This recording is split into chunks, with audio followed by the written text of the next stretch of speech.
자, 다음 이제 우리 7절 부가와 징수 배울 건데요. 부가와 징수는 시험에 이렇게 나왔습니다. 최근에 보니까 20일에 나왔고 22에 나왔어요. 그리고 23회 때는 쉬어갔습니다. 그 다음에 24회 때, 25회 때 나왔고요. 26회 때 올해는 또 쉬었어요. 그렇기 때문에 내년 27회 때는 나올 가능성이 많고요. 26회 때는 안 나왔으니까 27회 때는 부가와 징수가 또 나온다 이렇게 생각하십시오. 이 납세 절차도 자주 나오는 문제 중에 하나입니다. 자, 그러면 우리 교재 부가와 징수 나와 있는데 첫 번째 납세지라고 나와 있는데, 자, 한번 납세지를 한번 정리해 보면 이렇게 되어 있습니다. 자, 앞으로 우리 국가에다 내는 세금을 우리는 국세라고 하고요. 지방자치단체에다 부과하는 세금이 지방세라고 합니다. 지방세는 특광도세가 있고요. 시군구세가 있어요. 자, 그러면 국세는 여러분들이 앞으로 납부할 때 어디로 가야 되냐? 세무서로 가셔야 돼요. 국세를 부과하는 데는 세무서입니다. 여러분들 집으로 고지서 올 때 직함이 세무서장 이름 나오면 국세 내라는 고지서예요.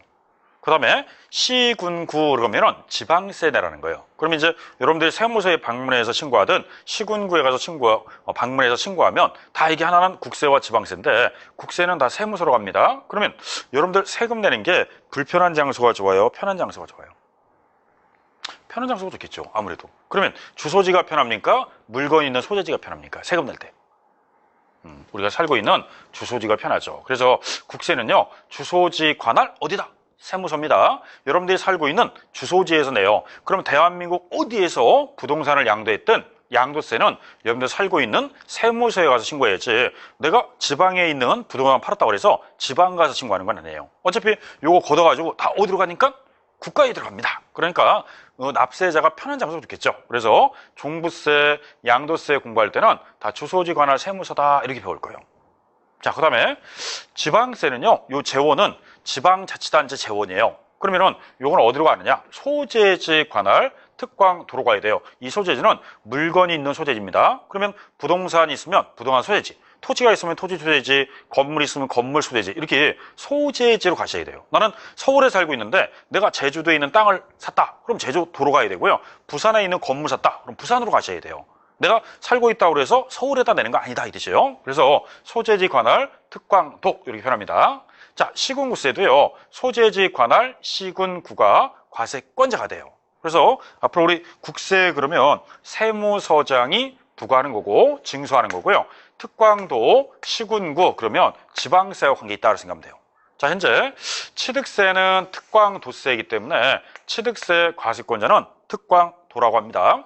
재산세 과세권자는 시군구라고 그래요. 그래서 취득세는 특광도세, 재산세는 시군구세 이렇게 표현해요.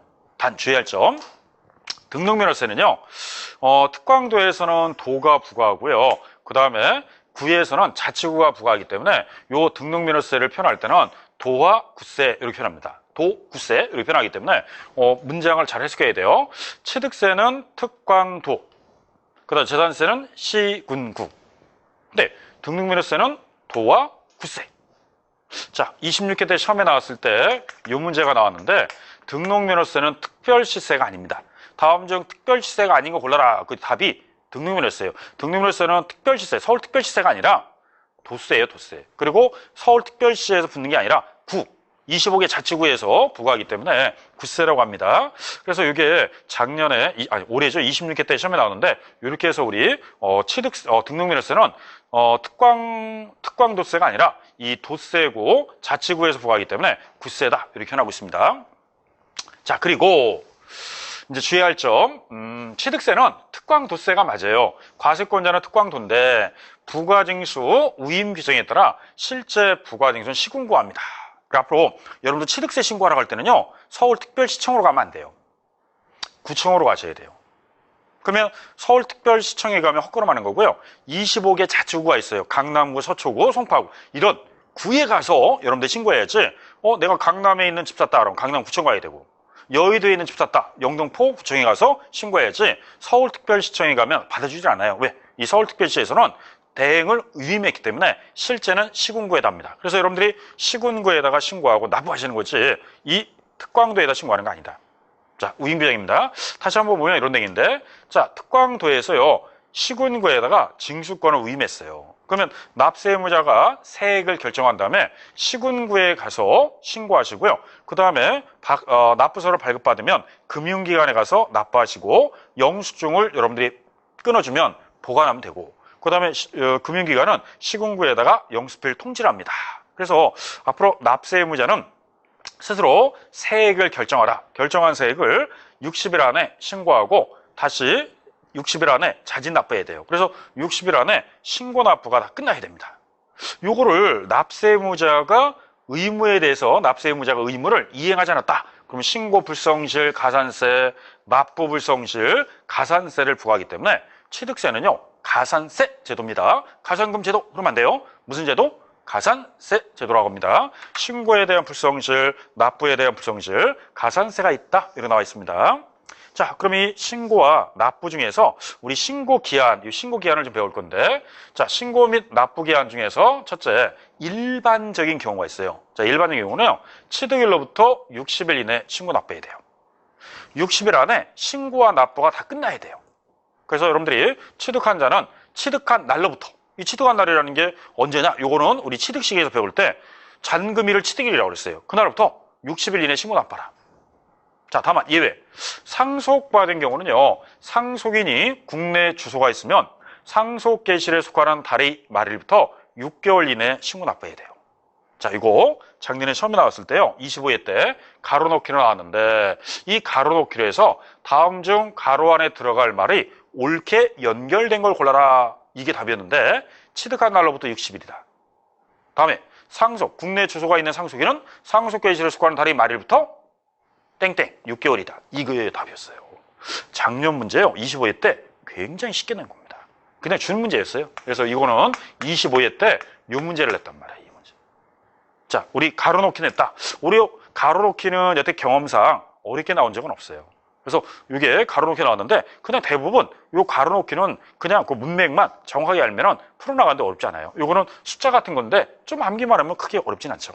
자, 그래서 취득세는 일반적인 경우는 상속 외에, 상속을 제외한 나머지가 일반적인데, 매매했다, 교환했다, 신축했다, 증여받았다, 다 취득한 날로부터 60일이에요. 단 상속만 상속 개시일에 속하는 달의 말일부터 6개월 이내 신고 납부하고, 다만 외국에 주소가 있는 사람은 9개월 시간 줍니다. 납세자가 국내 주소가 있으면 6개월, 외국에 주소가 있으면 9개월 이내 신고 납부하라. 이렇게 표현되어 있습니다. 자, 그 다음 등기 등록한 경우, 이 등기 등록한 게 뭐냐?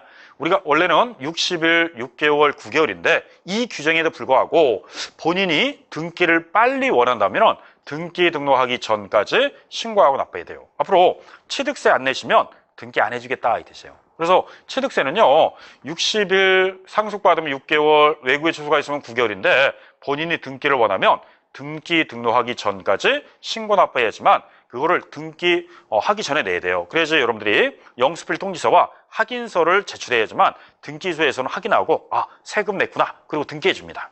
만약에 세금 납부하지 않으면 등기 안 해주겠다 이런 뜻이에요. 자, 또 하나는 토지거래 허가구역인데, 이거 작년에 신설된 건데요. 토지거래 허가구역에서는요, 허가를 받기 전에 대금을 완납한 경우에는 그 허가일 또는 허가구역 해제일 및 축소일로부터 60일 이내 신고 납부하라 이렇게 나와 있습니다. 자, 이게 무슨 말이냐, 이런 뜻인데요. 원래 토지거래 허가구역은요, 원칙은 허가가 먼저예요. 허가를 받았다는 거는 거래해도 좋다는 거예요. 그러면 매도자와 매수자가 계약을 체결하고 중도금 지불하고요, 잔금을 주고 거래를 합니다. 자, 그러면 매매 날짜는 언제냐? 이 잔금 날짜가 매매래요. 그러면 이 날로부터 며칠? 60일 이내 신고 납부하라 이거예요. 그러면 이게 일반적인 경우하고 똑같은데 취득한 날로부터 60일이다 이 뜻이에요.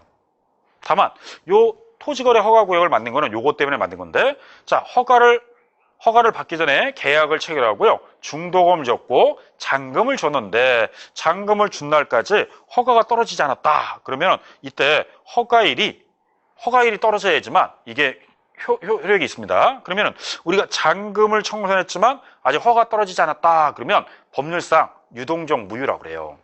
왜 유동적 무효냐? 허가 여부에 따라서 유효할 수도 있고 무효가 될 수도 있습니다. 그러면 토지거래 허가구역에서 허가를 받으면 이게 소급해서 유효고 불허가 통지 나오면 무효 처리돼요. 무효 처리가 되면 신고할 필요가 없죠. 그래서 허가를 받으면 요 날이 취득일이니까 요 날로부터 60일 이내 신고 납부하십시오. 이렇게 나와 있습니다. 그래서 허가일로부터